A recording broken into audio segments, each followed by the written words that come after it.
Matar ñu ñëw un peu sur les discours yi nga xamante ne tey dégg nañ ko am na yenn discours yoo xamante ne ñenn ci askanu Sénégal lay jàpp nañu ne c'est des discours va-t-en-guerre qui n'ont pas leur place ñeneen ñi jàpp ne c'est des discours yoo xamante ne mun na leen jàngal pour ñu xeex li nga xamante ne moom moo fi am est-ce que c'était des discours responsables des deux parties yi ñu jot a dégg tey. waaw xam nga discours responsable moom vraiment je pense pas que mu war a doon débat ci Sénégal parce que bu ñu nuyee démocratie aussi il faut que ñu accepter rançon démocratie ak liberté d'expression président Macky Sall fu ko affaire yi tolloon ba muy taxaw di naan Abdoulaye Wade bu insister bu nuyee dafa du jóge ci palais dañ koy déloger foofu peut-être am na Sénégalais yu toll foofu donc je crois que ay écart de langage yooyu c'est pas en tout cas lu problématique pour man mais li problématique tey mooy en fait vouloir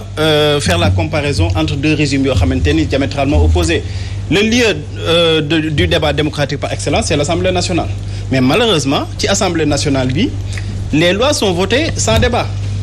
c'est-à-dire fi nga xamante ne mooy pencum ndaw réew yi fi nga xamante ni suñu ay représentants fa nañu nekk fa nañu war a discuter ci yu bëri. ba ci parrainage bañ koy voter c'était sans débat donc loolu rek dafay wane que ni y a même pas photo jarul sax ñi di jéem a def comparaison entre ñi nga xamante ni ñoom ñoo fi jóge woon parce que loolu aussi les Sénégalais ont tranché gis nañ ne Abdoulaye Wade am na ay mbir yoo xamante ni dañu àndul woon ak moom moo tax ñu jëlee ko fi indi fi Macky Sall lu ñu fi doon xaar nag mooy lu yees c'est-à-dire dañu doon wax ni xaalis bi ñuy jël di ko fowe xaalis boobu na dellu ci askan bi dañ doon wax ni li nga xamante ne aussi dañ ko fi doon gis ci mauvaise gestion ak yooyu yëpp na fi jóge Abdoulaye Wade dem na Macky Sall ñëw donc Macky Sall ba mu ñëwee moom moo waroon taxaw tey sàmmook li nga xamante ne mooy kàddoom moom moo ni woon day dekkil yaakaar mais li lañ dégg birki démb que xale yi ñi ngi dugg ci gaal di dem ana yaakaar bi foofu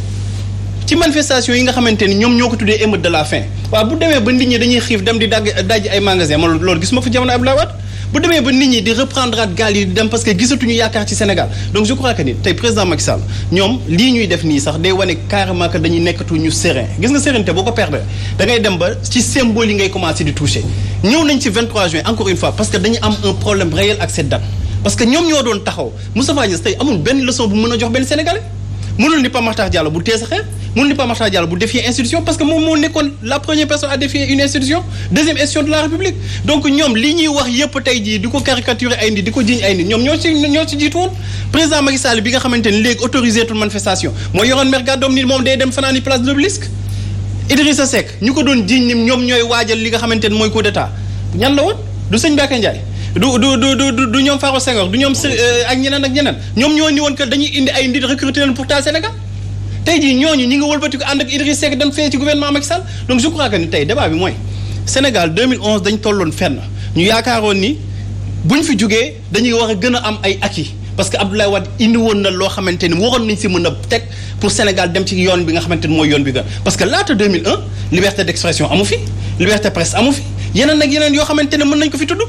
buñ ñu ñëwee nag ba teg ñu ci yoon boobu mais bu nekkee Abdoulaye Wade xaw na dëng askan bi ni ko kon yow indi woon nga ñu fi yaa ñu xamal lii yaa ñu xamal liberté d'expression yaa ñu ni nit ki am nga sañ-sañu boo meree nga fësal sa mer tax say brassard rouge yaa ñu xamal ni war nañu mën a génn ci mbedd bi taxaw def manifestation mais tey jii li ñu xamal dañ koy exprimer parce que yaa ñu ko jàngal mais bu ñu demee ba gis ne nag loolu yëpp tey jii dafa commencé di dem ñu ni ko jóge fi nga indi keneen bu ñëwee warul def lu yées président Macky Sall amul droit tey jii ñuy toog sax li ko comparé ak président Abdoulaye Wade donc je crois que vraiment li nga xamante ne tey mooy dëkk bi li ñu mu toll ci problème yëpp boo duggee ci problème employabilité bu mu koy dégg nga xam ne seen cuune fa la yem employabilité mooy la dafa jar ngay naan da ngay wut ay formation professionnelle alors que mécanicien bi ci formation professionnelle nekk ouvrier bi ñoom ñëpp nekk ci formation professionnelle wala léegi dañu war a gëmloo Sénégalais que ni tant que jógewoo ci benn immeuble rek jàngoo ci formation professionnelle donc gis nga mbir yi soxna Awa Diop lenn la mooy Abdoulaye Wade dàllam sax moo gën président Macky Sall bii fi ne. donc l'élève a dépassé le maître. non du question de élève ak maître parce que gis nga nit ki mën nga jàng xam nga tey jii mu la wax de. xam nga tey jii. dégg naa ko kay président kontaan na. parce que voilà ce qui est dangereux. xam nga tey xam nga moom mu wax ah. moom mu ne ko waxuma quand vous dites il faut pas faire la comparaison dañu sanctionner Abdoulaye Wade pour amener Macky Sall mais la comparaison je suis désolé quand Pape Makhtar dit dallu Abdoulaye Wade moo gën bu Macky Sall on est toujours dans la comparaison alors que ñun li ñu fiy waxtaan mooy lan mooy mouvement M23 je pense que. mais vraiment débat bi bu ñu ko duggee ci Abdoulaye Wade ak Macky Sall. voilà mais li ma bëgg a terminer rek lenn la c'est-à-dire bu ñu ko contextualiser si jamono jooju noonu yaakaar naa ne souffrance yi tey jii la gën a tar. Cheikh Bamba Dièye lu mu ko jaraloon tey jii ba muy taxaw ci li nga xamante ne mooy ci grille assemblée nationale bi tey lu mu gisoon ci ay violation ci constitution lu mu gisoon ci doxalinu réew mi tey jii la gën a bëri te pourtant def ko li ñu organisé woon ci ay manifestations parce que jamono jooju noonu xam nga la moo taxoon mu neex a manifester le président c'était un démocrate boo manifester dara du la ci fekk wala bu ñu lay garde à vue lañ lay def après ñu bàyyi nga dem sa kër mais jamono jii nii xalaatal nit ko dem Guy Marius Sagna lan la def taxaw ci buntu palais de la République est-ce que dina ko dem defi jiwaat parce que xam nañu ni ñaar président yemuñu. kii c'était un démocrate kii c'est un autorité xaw ma benn dictateur la boo xamante ni nanguwul sax kii indi ay contradiction ak yenn mbir yoo xamante ni dafay safaanu ak li mu gëm. d'accord Pape tey ak Babacar avant ngay ñëw s'il vous plaît acquis démocratique lañ doon xaar ñëpp jàpp ne c'est à la dérive ndax yaakaar nga ne ñu ngi koy wax sànq Pape Matar wax ko le président. n'est plus serein est-ce que yaakaar nañu ne kooku dina toogaat jëlaat mbir yi pour indiwaat ak yelleef boobu nga xamante ne moom la ñu soxla. waaw mais xam nga la gravité dans ta question mooy gis nga njiit bu demee ba amatul sérénité c'est le peuple qui est en danger tey li koy wane dama ne li koy wane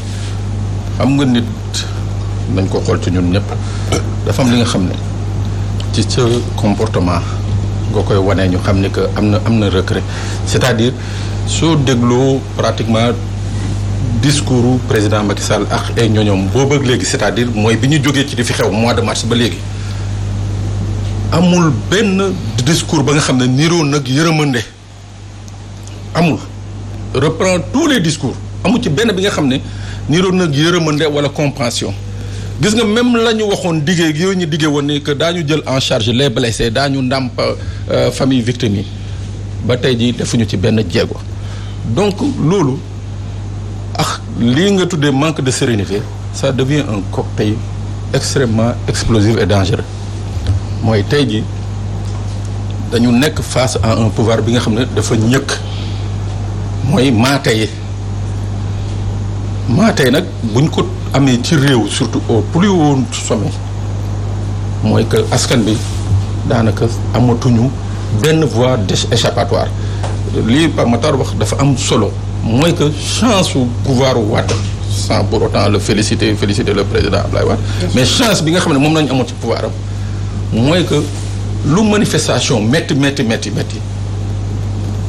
ñi daañu manifester daañu wax li ñu bëgg tey est-ce que le peuple peut dormir tranquille man dama naan déedéet le peuple ne peut pas dormir tranquille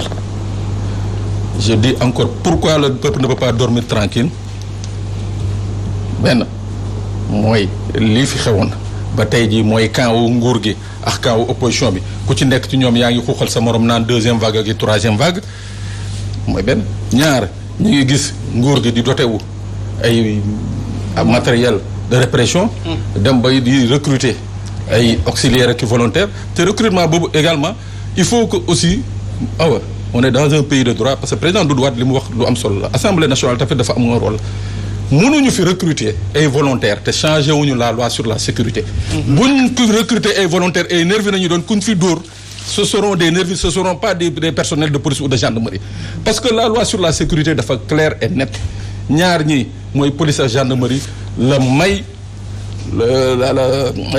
ñu yore ce qu'on appelle détenteur de la violence légitime détenteur de la sécurité et de la sûreté des biens et des personnes dans ce pays donc nag bu député yi toogee di xool bañ fi recruter modifié wuñu la loi là je dis solennellement mooy ñooñu ñuy recruter amuñu benn pouvoir de police parce que ils seront pas assermentés ils seront pas reconnus par les lois sénégalaises. d'accord Babacar ñu ñëwaat ci yow par rapport ba léegi ci li nga xamante ne moom moo di discours yi ak posture yi fi mu nekk nii tey face au président Macky Sall qu'est-ce qu'il y a lieu de faire par rapport à l'opposition. Bon, je pense que